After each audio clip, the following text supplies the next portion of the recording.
जी अस्सलाम वालेकुम स्टूडेंट्स। आज हम डिस्कस करेंगे एक्सरसाइज 3.2। एक्सरसाइज 3.2 का क्वेश्चन नंबर 1 है कंसीडर द यूनिवर्सल सेट। अब हमारे पास यूनिवर्सल सेट गिवन है और वो कौन सा है, x is a multiple of 2। 2 के मल्टीपल्स हैं और कहाँ से कहाँ तक हैं, वो हमारे पास 0 से क्या है ग्रेटर हैं और 30 के इक्वल हैं या 30 से क्या हैं लेस। उसके बाद ए सेट है और ये हमारे पास क्या है मल्टीपल ऑफ 6 है। किसका मल्टीपल है, 6 का मल्टीपल है। और बी सेट हमारे पास क्या है मल्टीपल ऑफ 8। अब इसका फर्स्ट पार्ट है, फर्स्ट पार्ट में हमने क्या फाइंड करना है, list all elements of sets A and be in tabular form. क्योंकि ये हमारे पास जो फॉर्म थी ये कौन सी फॉर्म है, अब थ्योरेटिकल है, थ्योरी में है। तो हमने ऑलरेडी डिस्कस किया था कि जो हमारे पास थ्योरी में होगा वो हमारे पास बेसिकली कौन सी फॉर्म होती है, डिस्क्रिप्टिव फॉर्म होती है। अब फर्स्ट पार्ट में हमने फाइंड करना है all the elements of sets A and be in tabular form. अब अगर हम ए सेट की बात करें तो ए सेट हमारे पास मीन इसका जो हमारे पास सोल्यूशन है वो क्या होगा, ए सेट हमारे पास क्या होगा, ए सेट के अंदर कौन से एलिमेंट हैं जो कि मल्टीपल हैं किसके, 6 के। अब हमने ये देखना है कि 6 के मल्टीपल हमने लिखने कहाँ तक है। अगर हम क्योंकि यूनिवर्सल सेट सबसे बड़ा सेट होता है और जो हम ये ए और बी लेते हैं ये बेसिकली उसके क्या होते हैं, सबसेट होते हैं। क्या होते हैं, सबसेट होते हैं। ठीक है, अब मल्टीपल्स हमने 6 के लेने हैं, लेकिन वो मल्टीपल्स कहाँ तक लाई करेंगे, वो हमारे पास 30 से आगे नहीं जाएंगे। क्योंकि हमारे पास जो यूनिवर्सल सेट है उसकी जो बाउंड्री है वो कहाँ से कहाँ तक है, वो हमारे पास है 0 से लेकर मीन 0 से बड़े और 30 के इक्वल या 30 से क्या हो सकते हैं, लेस हो सकते हैं। वो हमारे पास कौन सा सेट है, वो हमारे पास है यूनिवर्सल सेट है। अब हम क्या ले रहे हैं, हम तो उसका क्या ले रहे हैं, सबसेट। क्या ले रहे हैं, हम उसका सबसेट ले रहे हैं ए। तो हम इसके अंदर जो ए में एलिमेंट लिखेंगे वो 30 से ग्रेटर नहीं होने चाहिए। मीन इसमें क्या आएगा, 6 आएगा, उसके बाद क्या आएगा 12, उसके बाद क्या आएगा 18, उसके बाद क्या आएगा 24 एंड क्या होगा 30। क्योंकि हमारे पास जो यूनिवर्सल है उसकी लिमिट कहाँ तक है, मैक्सिमम 30, मैक्सिमम 30। तो इसलिए हम जो सब सेट ले रहे हैं वो हम 30 से ग्रेटर नहीं लेंगे। फिर हमारे पास बी सेट है। अब बी में हमारे पास क्या है, बी में हमारे पास मल्टीपल्स हैं किसके, 8 के। अब सेम ये भी उसी तरह है क्योंकि ये भी उसका सब सेट है। ठीक है, हम उसी सेट में से ले रहे हैं। तो इसमें भी हमने क्या करना है कि हमने वैल्यू 30 से ग्रेटर नहीं लेनी। तो 8 के मल्टीपल्स क्या होंगे, 8, 16, उसके बाद 24। अब अगर हम नेक्स्ट लिखते हैं तो वो हमारे पास क्या बनता है 32, जो कि हमारे यूनिवर्सल सेट की रेंज से बाहर हो जाएगा। इसलिए हम यहाँ पे नेक्स्ट नंबर नहीं लिखेंगे। ये हमारा फर्स्ट पार्ट कंप्लीट हुआ। अब सेकंड पार्ट में उसने कहा था कि आपने क्या फाइंड करना है, ए इंटरसेक्शन बी। हमने टेबुलर फॉर्म में बना लिया तो अब हमें इंटरसेक्शन लेना आसान है। अब ए हमारे पास क्या है, 6, 12, 18, 24 एंड 30। इसका इंटरसेक्शन हमने किसके साथ लेना है, बी के साथ। बी हमारे पास क्या है 8, 16 एंड 24। अब बेसिकली इंटरसेक्शन क्या होता है, जब भी आप दो सेट का इंटरसेक्शन ले रहे हैं या थ्री सेट का इंटरसेक्शन ले रहे हैं, इंटरसेक्शन का मतलब ये होता है कि आपने वो एलिमेंट्स लिखने हैं जो दोनों सेट्स में हो। मीन अब यहाँ पे देखें 6 इधर तो है लेकिन इधर नहीं है तो हम इसको नहीं लिख सकते। अब 12 इधर है लेकिन इधर नहीं है, उसके बाद 18 इधर है लेकिन इधर नहीं है। तो 24 एक ऐसा नंबर है जो ए सेट में भी है और बी सेट में भी है। तो इंटरसेक्शन की डेफिनेशन के मुताबिक हमने सिर्फ वो एलिमेंट लिखना है जो दोनों सेट्स में हो। तो इसलिए इसका एग्जैक्ट आंसर हमारे पास क्या होगा, 24। क्या होगा 24। फिर उसने कहा था कि आपने क्या ड्रा करना है, वेन डायग्राम। अब वेन डायग्राम हम कैसे ड्रा करते हैं, सबसे बड़ा सेट हमारे पास क्या होता है, यूनिवर्सल सेट। अब यूनिवर्सल जो सेट था उसकी हमारे पास बाउंड्री क्या थी कि वो क्या होना चाहिए, 0 से ग्रेटर और 30 के इक्वल या 30 से लेस होना चाहिए। और वो किसके मल्टीपल्स हैं, 2 के मल्टीपल्स। अब हम क्या करते हैं, हमने तो ये हम कह देते हैं कि ये हमारे पास यूनिवर्सल सेट है, इसके हम दो सबसेट ले लेते हैं। एक हमने क्या ले लिया ए, इसको हम ए का नेम देते हैं। अब इसमें कुछ कॉमन भी आ रहा है तो हम क्या करते हैं, हम इसका कुछ रीजन क्या कर लेते हैं, कॉमन। क्या कर लेते हैं, इसका कुछ रीजन हम कॉमन कर देते हैं और इसको हम क्या कह देते हैं, बी। अब हम पहले ये देखेंगे कि कॉमन रीजन में मीन दोनों के इंटरसेक्शन में कौन सा नंबर आ रहा है 24, तो इसलिए यहाँ पे क्या आ जाएगा 24, क्या आ गया 24। अब उसके बाद अब हम नेक्स्ट देखेंगे कि हमारे पास ए के कौन से एलिमेंट्स रह गए। एक हमारे पास 6 रह गया, 12, 18 एंड 30, क्योंकि 24 तो हमने कॉमन रीजन में लिख लिया है, ठीक है। उसके बाद अगर हम बी की बात करें तो बी में हमारे पास 8 और 16 रह गए। अब हमने चेक ये करना है कि यूनिवर्सल सेट के कौन कौन से ऐसे नंबर हैं जो अभी रहते हैं जो हमने यहाँ पे नहीं लिखे। अब बेसिकली अगर हम यूनिवर्सल की बात करें, अगर हम इसको सेट बनाना चाहें टेबुलर फॉर्म में, तो ये क्या बनेगा, 2 से स्टार्ट होगा, 2, 4, 6, 8 मीन इवन नंबर्स आएंगे, 10, 12 अप टू सो ऑन कहाँ तक चलते जाएंगे 30 तक, क्योंकि 30 के इक्वल या 30 से लेस। अब हम इसमें से वेरीफाई कर लेते हैं कि हमने कौन कौन से नंबर लिख लिए हैं और कौन कौन से नंबर हमने अभी तक नहीं लिखे। अब देखिए इसमें हमने कहीं भी 2 नहीं लिखा, 2 लिखे, उसके बाद हमने 4 भी नहीं लिखा, 6 हमने लिख लिया है, 8 भी लिख लिया है, 10 नहीं लिखा, 12 लिखा है, 14 नहीं लिखा, ठीक है। 14 के बाद 16 भी आ गया, 18 भी आ गया। उसके बाद हमने कौन सा नंबर नहीं लिखा, 18 के बाद हमने 20 नहीं लिखा, 20 के बाद 22 भी नहीं लिखा, 24 हमने लिखा है, 26 नहीं लिखा, 28 भी नहीं लिखा और 30 हमने लिखा हुआ। तो ये हमने क्या किया, जो हमारे रिमेनिंग नंबर थे वो हमने यहाँ पे लिख लिए। तो बेसिकली ये हमारे पास एक तरह की क्या बन गई है, वेन डायग्राम। उसके बाद नेक्स्ट हमारे पास क्वेश्चन नंबर 2, u हमारे पास क्या है, x इज एन इंटीजर और ये हमारे पास कहाँ से कहाँ तक लाई करता है, 0 से ग्रेटर और 150 के इक्वल या 150 से क्या आ रहा है, लेस आ रहा है। ये हमारे पास कौन सा सेट है, ये हमारे पास यूनिवर्सल सेट है। कौन सा सेट है, यूनिवर्सल सेट। अगर हम यहीं पे इसकी टेबुलर फॉर्म बनाना चाहें तो इसको हम कुछ यूं कह देते हैं कि ये हमारे पास क्या है, ये हमारे पास स्टार्ट होगा कहाँ से कहाँ तक, 1 से स्टार्ट होगा, 1, 2, 3, 4 up to so on 150, up to so on 150। क्योंकि अब ये उसने रीजन बता दिए कि आपने वो नंबर लेने हैं जो 0 से क्या है, ग्रेटर है, 0 से क्या है, ग्रेटर। तो इसलिए ये क्या बन जाएगा, 1, 2, 3, 4 अप टू सो ऑन 150। अब जी हमारे पास क्या है, x is equal to 2m और m हमारे पास क्या है, इंटीजर है। अब उसने हमें बता दिया कि जो आपने m लेना है वो क्या लेना है, वो क्या होना चाहिए, 0 के इक्वल या 0 से ग्रेटर और 12 के इक्वल या 12 से क्या होना चाहिए, लेस। मीन यहाँ पे हम वैल्यू पुट करेंगे 0, 1, 2, 3, 4 अप टू सो ऑन 12 तक, ठीक है। और h हमारे पास क्या है, h हमारे पास क्या होगा, स्क्वायर होगा, क्या होगा, स्क्वायर। अब इसको जब हम ओपन करेंगे, अब देखिए इसका फर्स्ट पार्ट क्या है, इसका फर्स्ट पार्ट है list all elements of set g and h, g and h। अब देखें हमारे पास g क्या था, g हमारे पास क्या था, 2 की पावर m और जो m की बाउंड्री थी वो हमारे पास कहाँ से कहाँ तक थी, 0 से लेकर 12 तक, 0 से लेकर 12 तक। मीन हमारे पास कुछ ये कंडीशन थी, 2 की पावर m और जो m था वो लाई कर रहा था कहाँ से कहाँ तक, m हमारे पास लाई कर रहा था 0 से 12 तक। अब हमने क्या करना है, हम यहाँ पे m की वैल्यू रिप्लेस करते जाएंगे और जो हमारा आंसर बनेगा वो हमारे पास क्या होगा, सेट g, वो हमारे पास क्या होगा, सेट g। अब देखिए अगर हम यहाँ पे नंबर्स ले लेते हैं, फॉर एग्जांपल ये 0 से ग्रेटर और 0 के इक्वल, अगर हम यहाँ पे लें 2 की पावर 0, हम यहाँ पे क्या लें 2 की पावर 0, तो आंसर क्या आएगा 1। 2 की पावर 2 लेंगे, आंसर क्या आएगा 4।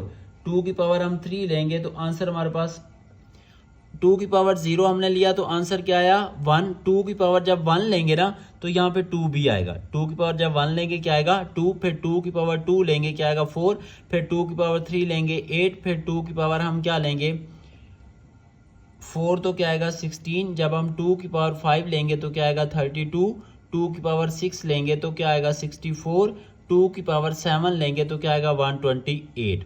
अब जब हम लेंगे ना 2 की पावर 8 तो 2 की पावर 8 में आंसर आता है 256, जबकि हमारे पास जो यूनिवर्सल सेट है उसकी जो बाउंड्री है वो कहाँ पे क्लोज हो रही है, उसकी बाउंड्री हमारे पास क्लोज हो रही है 150 पे। तो 150 से आगे हम नहीं जा सकते, तो इसलिए इस जी सेट को हम यहीं पे क्या कर देंगे, क्लोज कर देंगे, क्योंकि ये उसका बेसिकली क्या है, सबसेट है। उसके बाद अगर हम एज की बात करें तो एज हमारे पास क्या था, स्क्वायर, एज हमारे पास क्या था, स्क्वायर। तो अब स्क्वायर वाले नंबर कौन से बनते हैं, ये 1 का स्क्वायर, फिर 2 का स्क्वायर 4, फिर 3 का स्क्वायर 9, फिर 4 का स्क्वायर 16, फिर 5 का स्क्वायर 25, फिर 6 का स्क्वायर 36, फिर 7 का स्क्वायर 49, फिर 8 का स्क्वायर 64, फिर 9 का स्क्वायर 81, फिर 10 का स्क्वायर 100, फिर 11 का स्क्वायर 121 और फिर 12 का स्क्वायर 144।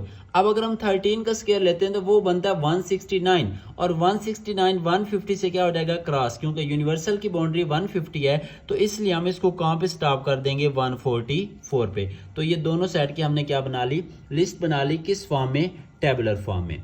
अब नेक्स्ट अगर हम बात करें, इसमें हमने फाइंड करना है जी यूनियन एज, जी यूनियन एज।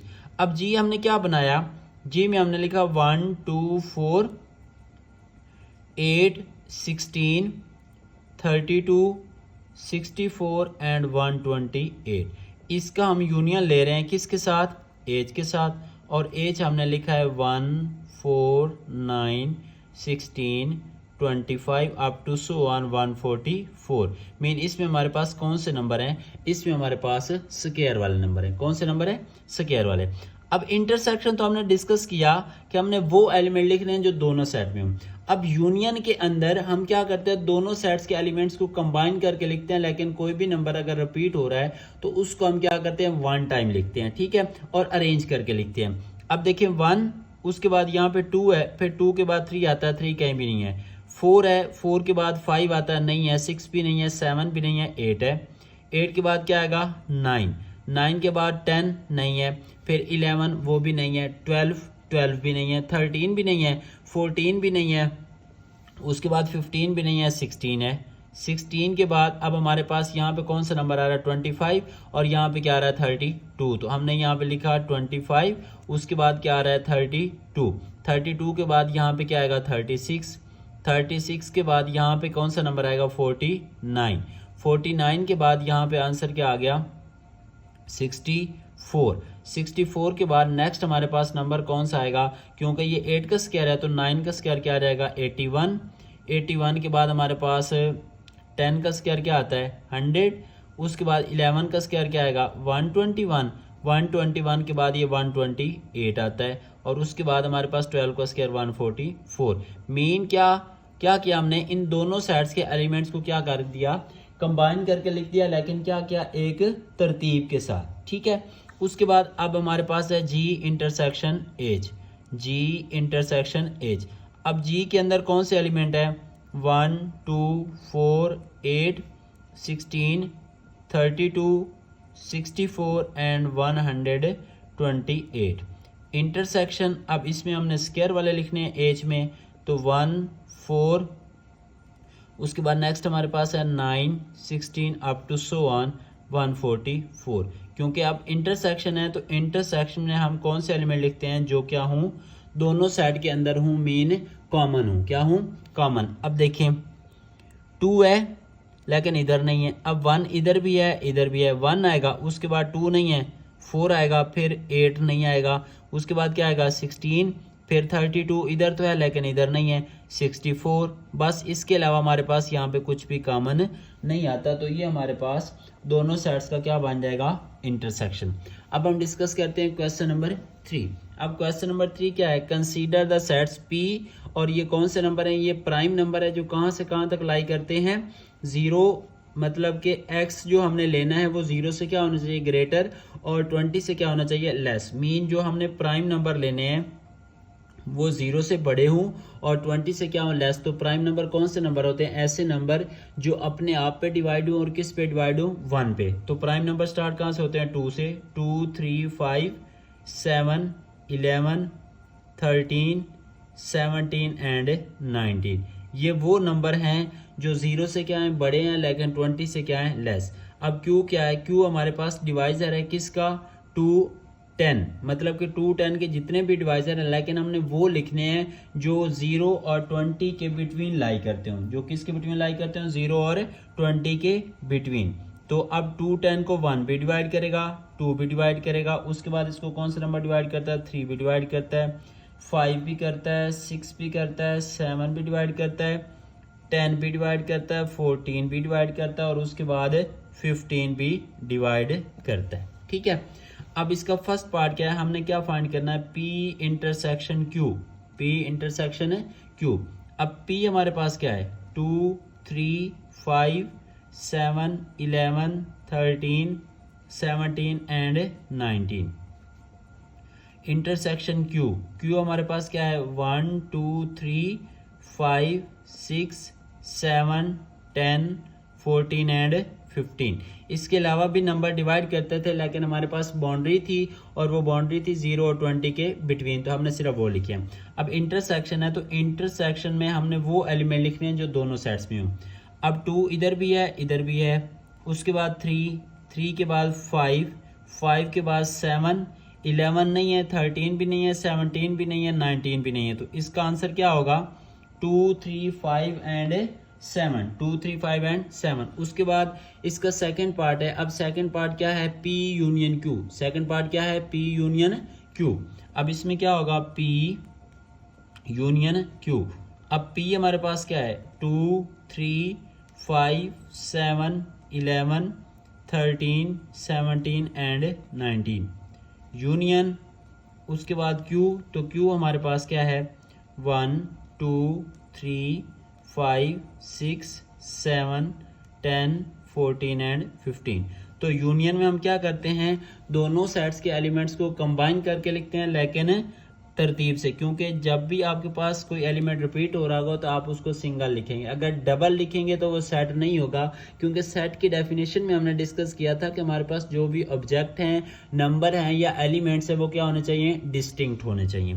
तो अब इसको हम तरतीब से लिखते हैं, 1 2 3 के बाद 5 के बाद 6, फिर 7 के बाद 10 के बाद 11, उसके बाद 13 14 15 17 एंड क्या आएगा, 19। तो इस तरह हमारा ये पार्ट कंप्लीट हुआ। अब नेक्स्ट हमारे पास क्वेश्चन नंबर 4, और क्वेश्चन नंबर 4 हमारे पास क्या है, verify commutative properties of union and intersection for the following pairs. अब हमने डिस्कस किया था कि कम्यूटेटिव प्रॉपर्टी अगर हम विद रिस्पेक्ट टू एडिशन बात कर रहे हैं तो हमने कहा था कि a plus B is equal to B plus A. अगर हम विद रिस्पेक्ट टू मल्टीप्लिकेशन बात कर रहे थे तो हमने ये बात की थी कि A B is equal to B A. अब हम यहाँ पे बात कर रहे हैं commutative property of union and intersection. अभी हम डिस्कस करते हैं इसको फॉर यूनियन। किसके लिए, फॉर यूनियन। यूनियन के लिए कम्यूटेटिव प्रॉपर्टी हमारे पास क्या होगी, A union B is equal to B union A. A union B is equal to B union A. ये हम बात कर रहे हैं किसके लिए, फॉर यूनियन। तो अब हम इसकी लेफ्ट हैंड साइड लेते हैं। अब लेफ्ट हैंड साइड हमारे पास क्या है, A union B, A union B. अब ए हमारे पास क्या है, ए सेट गिवन है 1 2 3 4 एंड 5, यूनियन बी क्या है 4 6 8 एंड 10। अब इसका आंसर हमारे पास क्या आएगा, 1 2 3 4 5 6 8 एंड 10। ये हमने कौन सी साइड ली थी, ये हमने साइड ली थी लेफ्ट हैंड साइड। अब हम इसकी कौन सी साइड लेंगे, राइट हैंड साइड। कौन सी साइड, राइट हैंड साइड। अब राइट हैंड साइड हमारे पास क्या है, बी यूनियन ए। अब बी की वैल्यू क्या है, 4 6 8 एंड 10, यूनियन 1 2 3 4 एंड 5। तो यूनियन में हम कंबाइन करके लिखते हैं। यहाँ पे क्या आएगा, 1 2 3 4 5 6 8 एंड 10। अब आप देखें कि लेफ्ट हैंड साइड और right hand side according to union दोनों आपस में क्या है, इक्वल। अब हम यहाँ पे क्या लिखेंगे, hence left hand side is equal to right hand side. अब ये हमने बात की किसके लिए, यूनियन के लिए। अब अगर हम इसी पार्ट को डिस्कस करते हैं फॉर इंटरसेक्शन, फॉर इंटरसेक्शन। अब इंटरसेक्शन के लिए हमारे पास ये प्रॉपर्टी क्या होगी, ये अब हमारे पास बन जाएगी A intersection B is equal to B intersection A. जहां पे हमारे पास क्या था, यूनियन था, वहां पे अब ये क्या बन जाएगा, इंटरसेक्शन।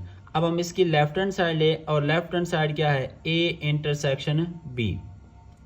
अब ए इंटरसेक्शन बी में हमने क्या करना है कि दोनों साइड के एलिमेंट को जो कॉमन है वो लिखेंगे। अब ये ए है, ये बी है, 1 इधर है लेकिन इधर नहीं है, 2 इधर है लेकिन इधर नहीं है, 3 इधर है लेकिन इधर नहीं है, 4 इधर भी है इधर भी है, 5 इधर है लेकिन इधर नहीं है। तो इसका एग्जैक्ट आंसर क्या होगा? 4। इसका एग्जैक्ट आंसर क्या होगा? 4। ये हमने लेफ्ट हैंड साइड ही। अब इसी तरह अगर हम राइट हैंड साइड लें तो राइट हैंड साइड हमारे पास क्या है? B intersection A। अब फिर वही बात है, अब 4 इधर है लेकिन इधर नहीं, इधर है, ठीक है, ये 4 इधर भी है और इधर भी है। तो इसका आंसर क्या आएगा? 4, क्योंकि उसके बाद 6 इधर है लेकिन इधर नहीं है, 8 इधर है लेकिन इधर नहीं है, 10 इधर है लेकिन इधर नहीं है। तो हमने वो एलिमेंट लिखने थे जो दोनों साइड पे हो। तो इंटरसेक्शन के लिए भी दोनों साइड क्या कर गई हैं? सेटिस्फाई। तो हम लिखेंगे hence left hand side is equal to right hand side, ठीक है। अब है नेक्स्ट हमारे पास n एंड z। अब n क्या है? सेट ऑफ नेचुरल नंबर, और z हमारे पास क्या है? Set of integer. इसका मतलब हमने लास्ट में भी जब हमने एक्सरसाइज 3.1 डिस्कस की थी तो उसमें हमने एक नोट डिस्कस किया था कि हमारे पास ये क्या होते हैं? सबसेट होते हैं। क्या होते हैं? सबसेट। अभी हम बात करेंगे, क्योंकि ये जो नेचुरल नंबर है ये किसका सबसेट है? ये z का सबसेट है।